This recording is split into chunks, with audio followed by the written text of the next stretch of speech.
नमस्कार दोस्तों। चाइना और इंडिया के बीच में आए दिन सीमाओं को लेकर विवाद होता रहा है। आपने कई बार न्यूज़ में भी इंडिया और चाइना के सोल्जर्स की लड़ाई के बारे में देखा होगा। असल में ये सभी जो लड़ाई है वो अरुणाचल प्रदेश के बॉर्डर पर ही होती है। और क्यों चाइना अरुणाचल प्रदेश के पीछे हाथ धो के पड़ा हुआ है। साल 1962 से लेकर आज तक ये मामला सुलझा नहीं है। चाइना कहता है कि अरुणाचल प्रदेश चाइना का भाग है और चाइना अरुणाचल प्रदेश के छोटे से तवांग डिस्ट्रिक्ट को अपना मानता है। सिर्फ एक डिस्ट्रिक्ट के पीछे चाइना इतना क्यों पड़ा है, और अगर चाइना उस डिस्ट्रिक्ट पर कब्जा कर ले तो उससे हम पर क्या इफेक्ट पड़ने वाले हैं, जानेंगे इस वीडियो में।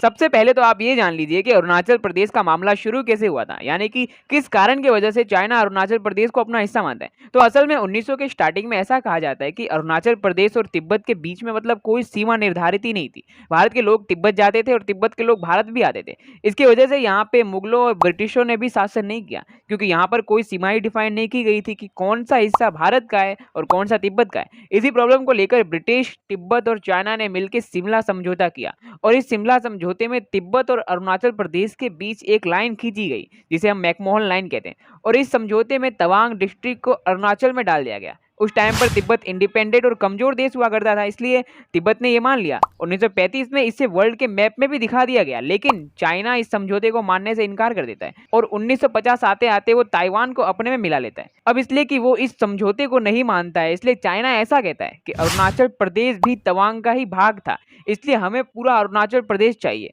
और इसी के कारण 1962 में चाइना टैंक और सोल्जर की टुकड़ी लेकर अरुणाचल पर अटैक करता है, साथ ही कश्मीर के अक्साई चीन पर भी अटैक करता है। अचानक से एक ही साथ दो मोर्चा संभालना मुश्किल हो जाता है इंडिया के लिए, लेकिन फिर भी इंडिया अरुणाचल प्रदेश को हाथ से जाने नहीं देता है। पर चाइना इस वॉर में अक्साई चीन पर कब्जा कर लेता है, लेकिन फिर भी भारत के मैप में इसे अभी भी दिखाया जाता है। साथ ही आए दिन चाइना अरुणाचल प्रदेश की जगहों के नाम भी बदलता रहता है, ये बताने के लिए कि अरुणाचल प्रदेश वो हमारा ही भाग है, लेकिन इंडिया इन नामों को खारिज कर देता है। साथ ही कई बार तो इंडिया के मंत्री जब अरुणाचल प्रदेश का दौरे पे जाते हैं, तब चाइना इंडिया को ऐसा रिएक्शन देता है कि हमारे भाग में मिनिस्टर दौरा ना करें तो ही अच्छा है। साथ ही साल 2009 की घटना, जब Asian department of bank Asia के सभी देशों को बॉर्डर के डेवलपमेंट के लिए लोन दे रहा था, तब चाइना ने एशियन बैंक में ये अर्जी की कि इंडिया को लोन ना दिया जाए, क्योंकि इस लोन से वो अरुणाचल प्रदेश के बॉर्डर को भी डेवलप करेगा। और साथ ही ऐसा कहता है कि अरुणाचल हमारा ही भाग है, तो ये हमारी जिम्मेदारी बनती है कि हम अरुणाचल प्रदेश के बॉर्डर को डेवलप करें।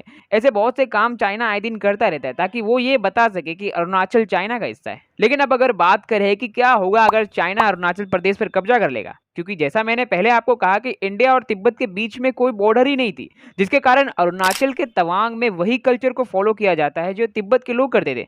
साथ ही तवांग में बुद्ध के पवित्र स्थल भी है। यही प्रूफ दिखाकर चाइना पूरे वर्ल्ड में ये प्रूव करना चाहता है कि जो अरुणाचल प्रदेश है वो ताइवान का हिस्सा पहले रहा करता था। अब जैसे ताइवान चाइना में मिला दिया गया है, तो चाइना को अरुणाचल प्रदेश भी पूरा चाहिए। अगर वो ऐसा कर लेता है तो इसका भारत पर बहुत ज़्यादा इफेक्ट पड़ेगा। तवांग डिस्ट्रिक्ट जो कि इंडिया के लिए जियोग्राफिकल बहुत ही ज़्यादा इंपॉर्टेंट रखता है। अब ऐसा इसलिए क्योंकि अगर आप देखोगे तो तवांग डिस्ट्रिक्ट से अगर कोई भी मिसाइल अगर चाइना पर छोड़ा जाता है, तो चाइना के इंपॉर्टेंट शहरों पर चंद सेकंड में डिस्ट्रॉय किया जा सकता है। ऐसे में चाइना कभी नहीं चाहता है कि भारत के पास ये हिस्सा रहे, क्योंकि अगर फ्यूचर में चाइना इंडिया का वॉर होता भी है तो इंडिया आराम से चाइना को टेक डाउन कर देगा। इसलिए वो इस भाग पर कब्जा करना चाहता है ताकि चाइना सेफ रहे। अब दूसरा और सबसे इंपॉर्टेंट रीजन ये, अगर आप मैप को ध्यान से देखोगे तो अरुणाचल प्रदेश का बॉर्डर भूटान, नेपाल और म्यांमार के साथ कनेक्ट है। यही कारण है कि इसे सेंसिटिव स्टेट माना जाता है, और चाइना की कोशिश ये है कि अगर वो तवांग पर कब्जा कर लेगा तो उसके बाद वो सीधा सिल्लीगुड़ी कॉरिडोर पर कब्जा करेगा।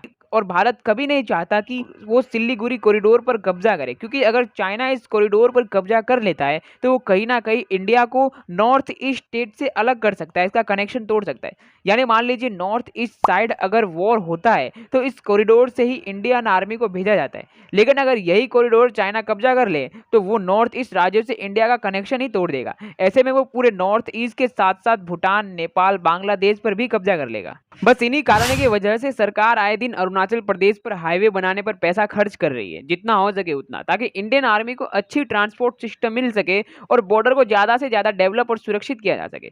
अगर आपको इन्फॉर्मेशन अच्छी लगी हो तो लाइक करें और सब्सक्राइब करें ऐसी और वीडियोस के लिए।